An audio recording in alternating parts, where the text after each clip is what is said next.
Good morning, welcome back to my channel Atasi Das ব্লগকে তোমাদের অনেক অনেক শুভেচ্ছা। কেমন আছো? ভালো আছো? আমিও ভালো আছি। এখন থেকে আমি আমার ব্লগটা স্টার্ট করে দিলাম। উঠেছি তো অনেক সকালে, কাজকর্ম করতে তো হবে। কি কি করি না করি প্রত্যেকদিন তোমাদের সঙ্গে শেয়ার করি, আর আজকেও করব। তার আগে পুরো ভিডিওটা দেখবে, কেউ স্কিপ করবে না। ভালো লাগলে অবশ্যই লাইক করবে, সাবস্ক্রাইব করবে, ঘন্টাটা বাজিয়ে দেবে। যখনই আমি নতুন নতুন ভিডিও ছাড়বো তোমাদের কাছে নোটিফিকেশন চলে যাবে, তোমরা টুক করে দেখে নেবে। চলো দেখতে থাকো, সাথে থাকো। দেখো রান্নার এদিকে চলে এসেছি, আর এখানে আলু, টমেটো, পেঁয়াজ খুব ভালো করে ধুয়ে কেটে রেখেছি। আর এখানে মশলাটা ম্যারিনেট করে নিয়েছি সমস্ত মশলা দিয়ে। দেখতেই পাচ্ছ পেঁয়াজ টিয়াজ সমস্ত কিছু, আদা রসুন পেঁয়াজ বাটা সমস্ত। এদিকে কিছুটা মশলা রেখে দিয়েছি কষানোর জন্য। পুরো মশলাটা একবারে দিয়ে দিইনি, কেন কিছুটা মশলা দিয়ে কষাবো বলে রেখে দিয়েছি। চলো এবার রান্নাটা বসিয়ে দিয়ে আলুগুলো ভেজে তুলে নেব। আলুগুলো ভাজা ভাজা অনেকটা হয়ে গেছে, এবার আলুগুলো বেশি লাল করব না, অল্পই ভেজে তুলে নেব। দিয়ে এবার মশলাটা কষিয়ে নিচ্ছি। দেখো এখানে পেঁয়াজ আর বাটা মশলাটা দিয়ে ভালো করে কষিয়ে নিচ্ছি। কষানো অনেকটা হয়ে গেছে আর তেলটাও ছেড়ে দিয়েছে। আর এবার ম্যারিনেট করা মাংসটা ওর মধ্যে দিয়ে দিলাম। দেখতে পাচ্ছ খুব ভালো করে এখন কষাতে হবে, অনেকক্ষণ ধরে কষাতে হবে। হ্যাঁ, খুব ভালো করে এবার কষিয়ে নিয়ে দেখো গরম জল দিয়ে দিলাম, আর মাংসটা টকবক করে ফুটছে। আর হাই স্পিড করে দিয়েছি। স্লো করে দিলে মাংসটা সফট হবে না, শক্ত হয়ে যাবে, জিংড়ে হয়ে যাবে। সেই জন্য হাই স্পিড করে দিয়েছি। হাই স্পিডে মুরগির মাংস সবসময় হাই স্পিডে করতে হয়। চলো হয়ে গেলে খেতে বসে যাও। হ্যালো গাইস, দেখো খেতে বসে গেছি। এখানে আছে মাংস আর ভাত। এটাই আমার দুপুরের খাওয়ার, লাঞ্চ। চলো সেরে নিই। আর খাওয়া দাওয়া তো হয়ে গেল, খুব ভালো খেয়েছি আর খুব ভালো মাংস হয়েছে। আরেকজন তো খেয়ে দিয়েই চলে গেছে, দাঁড়ানোর কোনো সিন নেই। আর এখন আমি ধীরে স্থিরে করবো, চাপ নেই, বলতে গেলে চাপ নেই, তাড়া নেই, আর ধীরে স্থিরে, নাহলে মাথার উপর দিয়ে ঝড়। হ্যালো গাইস, খাওয়া দাওয়া তো অনেক আগে হয়ে গেছে। আর খেয়ে দিয়ে উঠে তোমাদের সঙ্গে অনেকক্ষণ বাদে কথা বলতে এলাম। খেয়ে দিয়ে উঠে বাসন টাসন মেজে বেশি বেশি পরিষ্কার করে একটু জায়গা মুছছি। তারপর অনেকটা বাদেই তোমাদের সঙ্গে কথা বললাম। কিছু কাজ ছিল, সেই কাজগুলো করছিলাম। কাজ সেরে এখন ভাবলাম না তোমাদের সঙ্গে একটু বকবক করে নিই, তাই চলে এলাম বকবক করতে। আমার টিফিনে চলে এসছে, দেখো এই দেখো, এখন রোজ এগুলো আনছে। যাই হোক, টিফিন চলে এসছে। আর ঠাকুরের প্রসাদে ছিল ফল, আর কলাটা খেয়ে নিয়েছি, মানে খেলে উঠে তখন আর কলাটা খেয়ে নিয়েছি। কলাটা রেখে দিলে যে মজে যায়, বদবদে হয়ে যায়, ওই জন্য রাখিনি, না খেয়েই নি। কলাটা খেয়ে নিয়েছি। আর আজকে রান্না করেছি মাংস আর ভাত, সেটাই আজকে দুপুরের লাঞ্চ ছিল। লাঞ্চ সেরে আর কথা মশাই তো খেয়ে দিয়ে উঠেই একদম চলে গেছে। আর এখন বসে আছি, বসে বসে কোনো কাজ নেই, তাই ভাবলাম তোমাদের সঙ্গে কথা বলি একটু, তাই চলে এলাম কথা বলতে। আর এই তোমাদের সঙ্গে কথা বলা হয়ে যাওয়ার পর বসে বসে টিফিনটা খাবো। খেয়ে দিয়ে তারপর যাবো চাল ভেজাতে। চালটা ভিজিয়ে তারপর একটা কাজ আছে, ওই কিছু ওই কৌটোগুলো পরিষ্কার করতে হবে। সেই কৌটোগুলো পরিষ্কার করবো, মানে মশলার কৌটোগুলো, ওগুলো ওখানে রেখে রেখে রান্না করি তো। আর রান্নার তেল কাজটা হয়ে গেছে, ওইগুলো পরিষ্কার করবো। হয়তো ভাবতে পারো যে কেন ফেলে দাও, তুমি কৌটো আনো না বাবা, গরিব মানুষ, ওইগুলোই ভালো। ওগুলো পরিষ্কার করে নেবো, ওইখানে সার্ফের জল দিলে ব্রাশ দিয়ে পরিষ্কার করে নেবো, তাতে ভালোই হবে। বা কৌটোগুলো তো খারাপ না, মজবুত করবে। এখনকার ওই পাতা পাতা লিপিতে কৌটো থেকে এই কৌটোগুলো অনেক ভালো। যাই হোক, সেই জন্য কাজ আছে অনেক। আর সেলাই করা হয়নি, কেননা সেলাইয়ের মেশিনের দড়িটা কেনা হয়নি। কিনতে যাবো ভাবছি, গিয়ে কেনা হচ্ছে না। সূর্য কেনা হয়নি, সেই জন্য সেলাই ফেলাই আর কিছু করা হচ্ছে না। বসে বসে সময় নষ্ট করছি। একটা করে নিলেই হয়ে যায়। অনেক জমে আছে আমারই এই জামা কাপড়ে। তারপরে ওই যে কেটেছি, এখনও জামাটা বানানো হয়নি, ওরকমই পড়ে আছে। তারপরে মানে অফ হোয়াইট কালার না সাদা, ওই কোথায় আবার দাগ টাগ লেগে যাবে, ব্যস্ত হয়ে গেল, তাহলে পড়া একদম ওখানে ফেলে রেখেছি। আর ঢুকিয়ে রাখবো কি ভাবছি, যে আজ করবো কাল করবো বলে ওখানে রেখে দেওয়া হয়েছে, ওই জন্য করায়নি। আর ভাগ্যিস প্যান্ট দুটো বানানো হয়ে গেছে, ওই জন্য আর এই জামাগুলো এখনও বানানো হয়নি।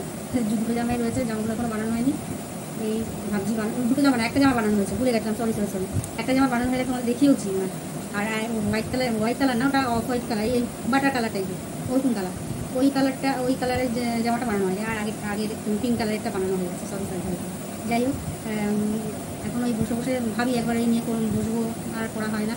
আর এই সারাদিন এই কাজকর্ম করে পরে বসে ভাবি যে এসে বসবো, ভাবি এসে ভাবি বসে করবো, তখন আর বসতে ইচ্ছে করে। তখন মনে করি ওই একটু শুয়ে ঘুমাই না আমি, ওই বডিটা ফেলে দিলাম, এই হলো ব্যাপার।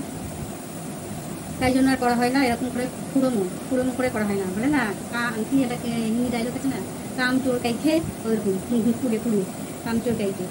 চলো, হিন্দি খুব একটা জানি না, একটু একটু জানি, মানে হিন্দি বাংলা মিক্সড করে জানি, পুরো হিন্দি জানি না। হ্যাঁ, বুঝতে পারি, হিন্দি কেউ বললে সেগুলো বুঝতে পারি, কিন্তু পুরো হিন্দিটা বলতে পারি না। হয়তো ছেলে মেয়ে মিক্সড হয়ে যায়, মানে ছেলেদের কী বলা উচিত, মেয়েদের কী বলা উচিত, তুম লোক ক্যাসি হো, তুম লোক ক্যাসি হ্যায় নাকি, এরকম এরকম ছেলে মেয়ে মিক্সড হয়ে যায়।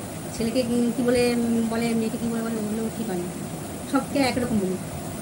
ताई আমি তোমাদের বলি, तुम लोग कैसी हो, मैं तो बहुत अच्छी हूँ और मैं तुम लोग के साथ बैठ के बात कर रही हूँ और तुम लोग के साथ बात करने से मुझे अच्छा लगता है।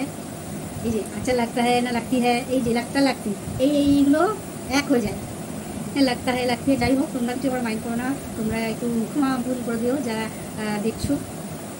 हाँ, तुम लोग अगर मुझे हिंदी बोलने से कोई दिक्कत आती है, कोई भूल हो जाती है, तो तुम लोग मुझे माफ़ कर दीजिए।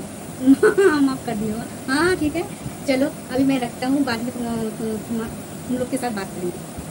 हिंदी नहीं आती है, थोड़ी थोड़ी हिंदी तुम लोग को साथ मैं बोल रहा हूँ। तुम लोग मेरे हिंदी सुन के हंसो मत। हाँ, और मेरी मुख से हिंदी कैसी लगती है, तुम लोग ज़रूर कमेंट के साथ मुझे कमेंट करो, मेरा हिंदी तुम लोग को कैसी लगती है, बताओ, जरूर कमेंट करके बताओ ना बताइए कि বলবো ভুলভাল হয়ে যাচ্ছে, বড়দের ছোটদের সবাই এক হয়ে যাচ্ছে। ওই যে আবার বললাম ভুল হয়ে গেলে তোমরা কিছু মনে করো না, তাই আমি তো হিন্দিটা জানি না, বাংলাটাই জানি, তাই বাংলাটাই বলতে পারি। হিন্দিটা হিন্দি আমার অত, হ্যাঁ হিন্দি বুঝতে পারি বললাম যে, আর কিছু কিছু অল্প অল্প বলতেও পারি। চলো আবার পরে তোমাদের সঙ্গে কথা বলি। এখন বসে বসে খিদেও পেয়েছে, টিফিনটা খেয়ে নিই, অনেকক্ষণ আগে যে ভাত খেয়েছি তাড়াতাড়ি ভাত হয়ে গেছে, খেয়ে দিতেও চলে গেছে। আর এখন আমার কোনো তাড়া নেই, একা ঘরে বসে তোমাদের সঙ্গে বকবক করবো না তো কার সাথে বকবক করবো বলো, তাই তোমাদের সঙ্গে একটু সুখ দুঃখের কথা বলতে পারি। চলো রাখি, বসে বসে খেয়েই নিই তোমাদের সঙ্গে, বসে বসে খেয়েই নিই, নাহলে খেতে খেতে ভুলে যাবো, তোমাদেরকে আবার ভাব দিচ্ছে হয়তো।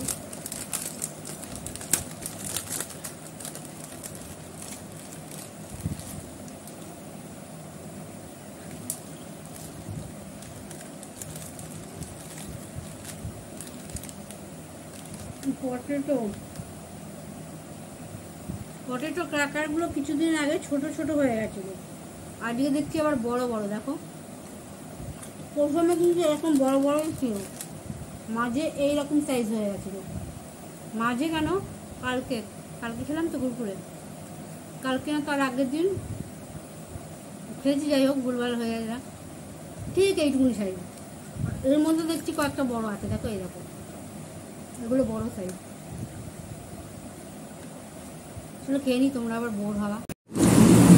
হ্যালো গাইস, দেখো খেতে বসে গেছি, এখানে আছে মাংস আর ভাত, আর ও খাচ্ছে অল্প কটা ভাত, রুটি, মাংস, পেঁয়াজ। এটাই আছে আমাদের রাত্রিরের ডিনার, চলো করে নিই।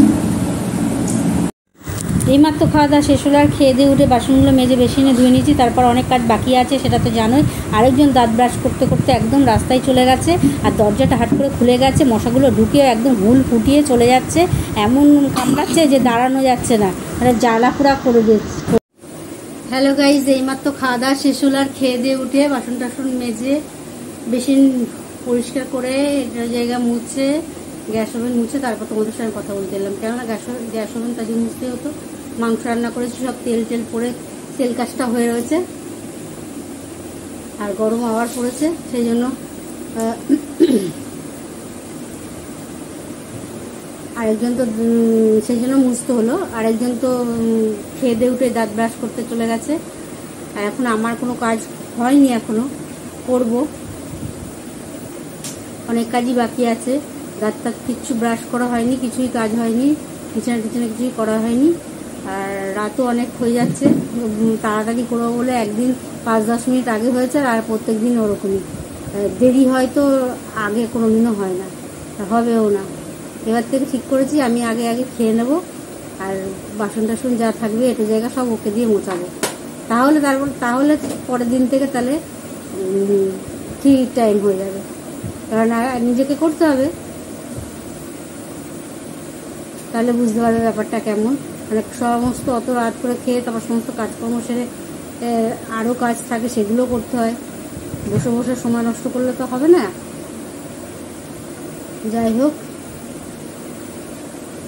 আর বেশি তোমাদের সময় নষ্ট করবো না বেশি।